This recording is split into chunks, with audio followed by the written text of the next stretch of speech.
Olá, sejam bem-vindos. Hoje no nosso programa vocês vão acompanhar histórias tocantes de transformação íntima, como da artista plástica Elda Evelina.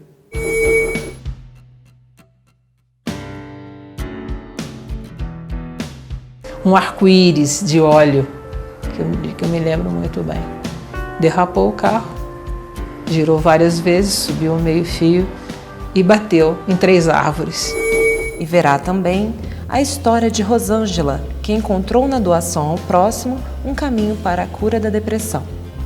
O processo de depressão era tão forte que de manhã eu não conseguia acordar. E aí, por não conseguir levantar, aquilo fazia com que eu ficasse mais triste ainda.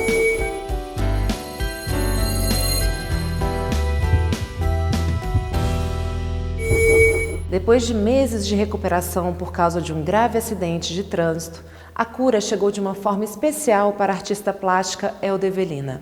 Acompanhe. Minha vida era muito agitada. Muito agitada, muito elétrica. Então, muito corrida, para casa almoçar. Em síntese, estava correndo muito. E o eixão tinha chovido muito naquela noite, estava com poça d'água e tinha uma poça d'água com um arco-íris de óleo, que eu me lembro muito bem. Derrapou o carro, girou várias vezes, subiu um meio-fio e bateu em 3 árvores. Na minha infância e na minha adolescência, eu tinha um olhar de caminho de que eu seria uma evangelizadora.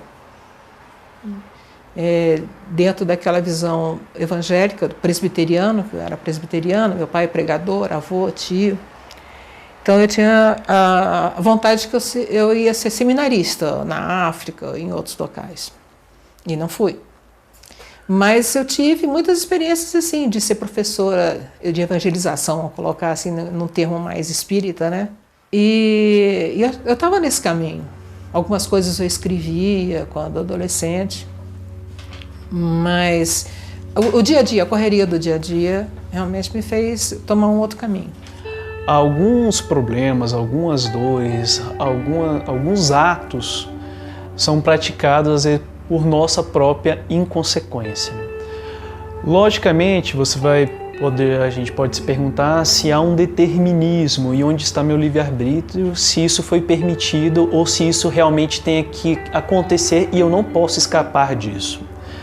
Mas geralmente a gente faz essas escolhas no nosso plano reencarnatório, no nosso planejamento para a nossa vinda.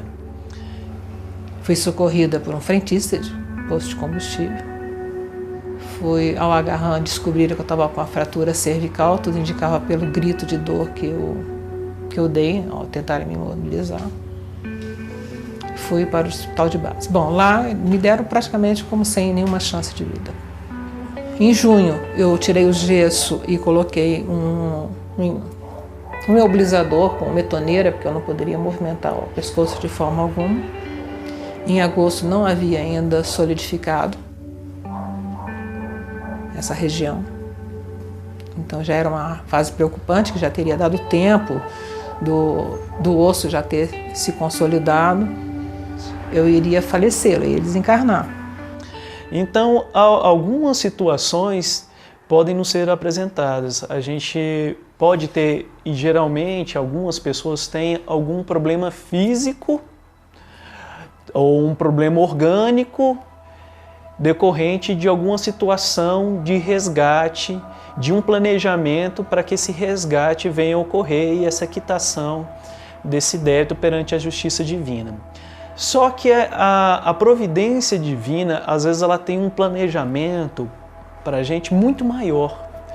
E o amor de Deus para conosco, ele é muito maior do que a sua justiça. Quando foi em outubro, tivemos a visita a Brasília de um médium que vem sempre, todo ano, chama Paulo Neto. E a minha filha me levou e tomei o passe com ele ali. E a indicação era, eu tinha que ficar 1 semana imobilizada em casa, recebendo o tratamento que decorreria do atendimento que ele me deu. E que eu poderia me levantar ao final dessa uma semana. Terminou essa uma semana e eu não conseguia me levantar. Eu liguei para ele, eu sabia qual era o grupo que ele trabalhava em Araguari. Ele me atendeu muito carinhosamente e orou comigo ao telefone, pediu para eu colocar um copo de água na cabeceira da cama. E a partir daí aconteceu, então, o tratamento espiritual. Eu visualizei várias coisas, né, de eu ser levada a um local para ser tratada. Apesar de eu estar consciente e acordada, eu me vi em outro local, como se em desdobramento. Um ambiente onde tinha muita luz. O teto desse local era transparente, como se fosse uma cúpula de vidro. Eu deitada sobre uma maca e um aparelho que eu passava por esse aparelho. Ou esse aparelho passava por cima do meu corpo, fazendo um zunido. E eu ouvia tudo e via tudo. Foi tão exuberante, vamos dizer assim, que eu fiquei assim, eu tenho que registrar isso. Houve um momento em que me deu um intenso sentimento de gratidão. E eu conversei assim, o que eu fiz para merecer isso? E a resposta que eles me deram, bem nítida, foi, você ainda não fez. Deus nos assiste em qualquer lugar onde estejamos, em qualquer lugar onde precisemos. A oração é seu veículo principal de contato.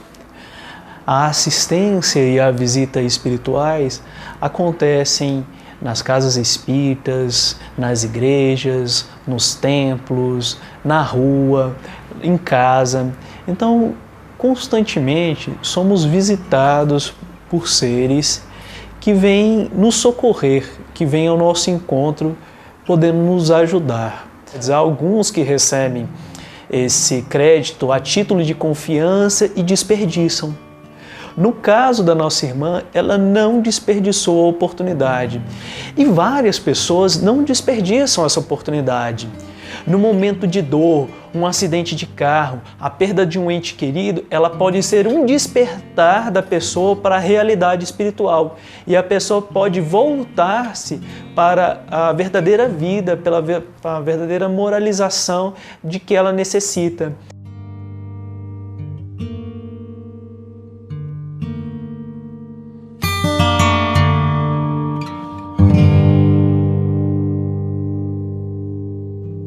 A partir de 2002 eu comecei a ser chamada para fazer palestras. E uma coisa que a gente sentia falta, conversando com o marido em casa, as pessoas fazem as palestras, normalmente, e o público vai para casa e fica desconectado daquilo que foi dito. Então eu falei, então eu vou fazer palestra e vou produzir um folheto, eu fiz isso desde a primeira, onde eu colocava um texto, ou do Evangelho, ou algum livro do Emmanuel, e distribuía ao final para todo mundo. Foram por 12 palestras, eu fiz assim. Depois eu falei assim, não, mas eu gosto de escrever um texto, eu vou passar a escrever um texto meu. Então eu comecei a sentir que a palestra só estava pronta na minha cabeça quando eu escrevi o texto. As pessoas falavam assim, sabe aqueles folhetos? Eu estou colecionando. Eu arranjei uma pastinha com aquelas folhas de plástico. Depois, se as pessoas estão colecionando, eu acho que eu tenho como compromisso produzir um livro, um coletâneo. Foi quando eu fiz o primeiro Reflexões Evangélicas. Então, antes de ser um tormento, uma dificuldade, às vezes, que a pessoa poderia não transpor, a gente vê exemplos de pessoas que tiveram, por exemplo, uma mutilação e falaram assim, nossa, depois que esse acidente ocorreu comigo, minha vida se transformou, mudou. Depois desse acidente, eu sou outro. Eu considero não só o acidente como outra experiência de dificuldade, com um problema de saúde que eu tive mais recente, como uma grande oportunidade. Isso assim, de verdade mesmo, sabe? De coração.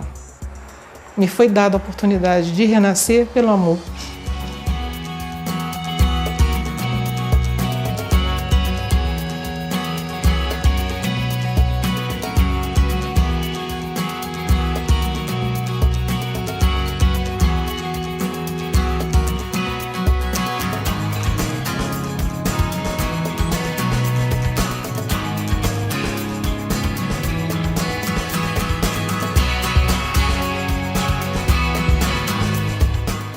Vamos agora para uma breve pausa e daqui a pouco voltamos com mais histórias para você. Até já!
Você sabe qual é o melhor remédio para a depressão? A personagem que você vai conhecer agora afirma que a caridade foi o remédio mais eficiente para a cura que ela tanto precisava. Acompanhe. O processo de depressão era tão forte que de manhã eu não conseguia acordar. E aí, por não conseguir levantar, aquilo fazia com que eu ficasse mais triste ainda. Porque imagina, você ter duas filhas, quem é que deveria levantar de manhã, trocar as crianças, colocar a mesa, despachá-las para a escola? Era a mãe. E a mãe não conseguia fazer isso. E eu me lembro que a babá, todas as manhãs, arrumava as meninas e levava as meninas lá na cama para elas me darem um beijinho para poder ir para a escola. E aquilo me machucava. Porque, meu Deus do céu, o que eu estou fazendo com a minha vida, né? Porque o atendimento psicológico é muito importante. Não é possível imaginar que, não havendo só o processo obsessivo, e ele nunca está só, ele existe a partir de uma profunda insatisfação interna, de pensamentos menos nobres que a pessoa agasalha, de conflitos emocionais, afetivos, de relacionamento. Então, aí, a partir da solução disso, ou do encaminhamento de uma solução disso, portas adentro do seu coração, da sua emoção, aí cabe a desobsessão, com certeza, o afastamento das entidades que não por acaso passaram a te achar, porque você passou a estar junto com elas a partir da sua emoção depois do seu pensamento. Desde os 16, 17 anos, mais ou menos, período em que o meu pai faleceu, que eu realmente tenho tido esses pensamentos, uma tristeza mais profunda, que durou algum tempo. Assim, durante muito tempo da minha vida eu fiquei tomando remédios controlados. Eu tinha, depois a gente descobriu, eu tenho uma síndrome que se chama síndrome vasovagal. E essa síndrome, ela faz com que você perca os sentidos em determinados momentos. Foram assim anos de muito sofrimento. Por quê? Tinha o quadro depressivo, tinha os desmaios, tinha esses pensamentos, né, suicidas, e nada do que era feito conseguia ajudar ou melhorar esse processo. Na verdade, a doutrina espírita sempre diz que é preciso não pensar só na depressão como processo obsessivo. O processo obsessivo existe porque a depressão, a tristeza, a melancolia, o não viver já está na pessoa. Nenhum espírito sofredor se aproxima de você se você não tem uma porta por onde ele pode entrar. Mas quando você tem uma tendência à depressão, e muitas vezes, sim, podemos dizer que essa depressão vem de suicídios de outra vida, de grandes solidões que a alma atravessou, ela volta, mas a qualquer embate, ao invés da renovação positiva, ela se encolhe. Então, eventualmente, a gente ia à comunhão, né? Eu me lembro que eu cheguei uma ocasião, a gente foi lá e eu desmaiei no ônibus, no trajeto de ir para lá. E quando eu cheguei lá, eu estava assim, me sentindo muito mal, aquela sensação de peso, aquela sensação de angústia, Aí fui, assisti a palestra, tomei o passe e quando eu saí eu estava melhor. E eu, cadê aquele negócio que eu estava sentindo? Né? Mas a consciência não chegou naquele momento. Mas há determinadas coisas, e é bom enfatizar, que nós pedimos sim para passar. Elas estão nos comprometendo tanto quando estamos fora da matéria, elas nos abatem a consciência de tal maneira que nós precisamos solucioná-las. Mas há outras que ficam em aberto, e aí o nosso livre-arbítrio aparece. E é por isso que o equilíbrio da emoção é sempre fundamental, porque aí nossas escolhas serão as escolhas da luz.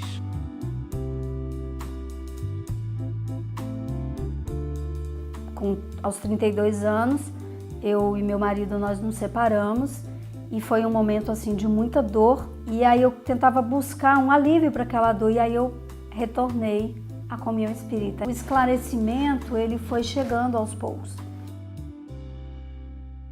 Nós vamos agora para um rápido intervalo. Não saia daí.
E logo depois veio o meu envolvimento com o trabalho voluntário. Se és feliz, quero te ver bater as mãos.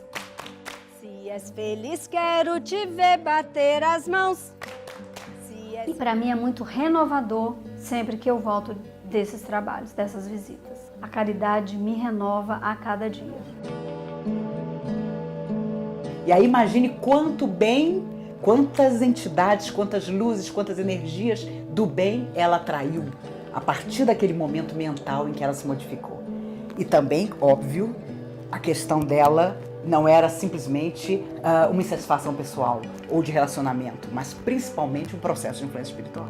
No caso dela, nós podemos afirmar isso. Tendo solucionado suas questões emotivas através da prática da caridade, ela comprova que em muitos casos, o psicólogo amigo não vai nos atender como deveria, porque todo o nosso emocional está comprometido com a maior de todas as transformações, que é de sermos pessoas melhores, fazendo os outros felizes.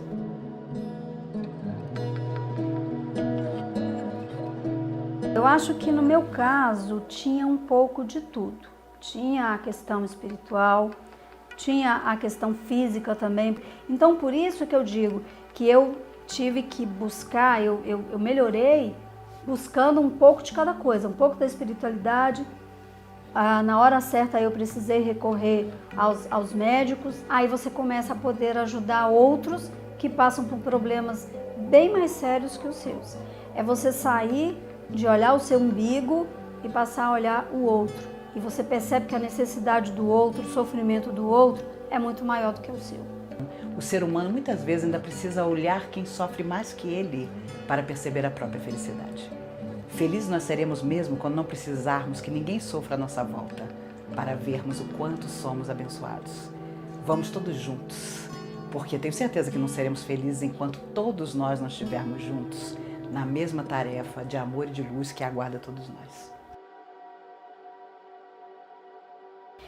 Todos esses artifícios, eles são ferramentas, eles vão te ajudar nesse processo.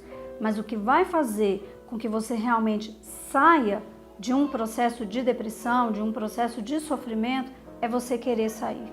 Então, à medida que você vai, estou no trabalho voluntário, estou persistindo no trabalho voluntário, porque a gente tem às vezes, eu começo, eu desisto. Começo aqui, desisto. Não. essa assiduidade, essa disciplina que a gente tem que ter. E é importante enfatizar que muita gente desiste no meio do tratamento desobsessivo porque acha que não é parte integrante do tratamento. Acha que vai haver um milagre, acha que os espíritos vão tirar tudo, acha que basta tomar passe. E com o passar do tempo, graças a Deus, amadurecemos, os espíritos começaram a nos dizer que não era assim. Que grande parte, a maior parte de toda a renovação tinha que começar de nós. E aí eles poderiam nos ajudar. Eu ainda tenho muito que fazer, ainda tenho muito que melhorar, mas houve um avanço. Todas as outras alegrias da vida hoje existem, daqui a 24 horas não sabemos.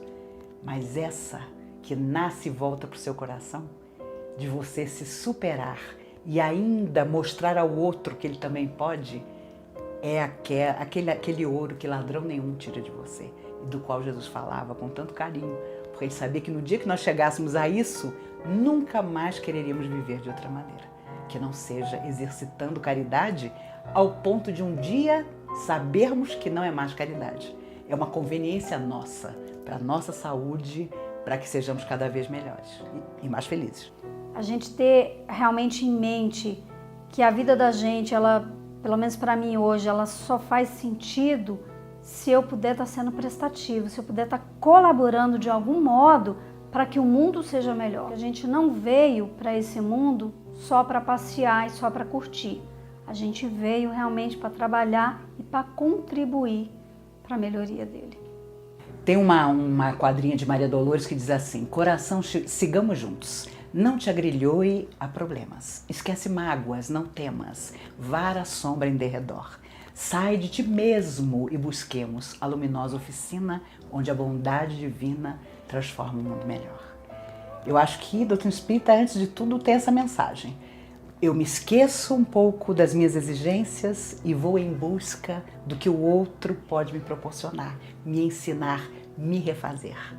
E quando eu perceber, já serei outro, já estarei outro, já poderei tornar o outro também melhor. Isso é encontrar, vamos dizer assim, a salvação de que todas as religiões falam e de que Jesus dizia: amar ao próximo como a nós mesmos.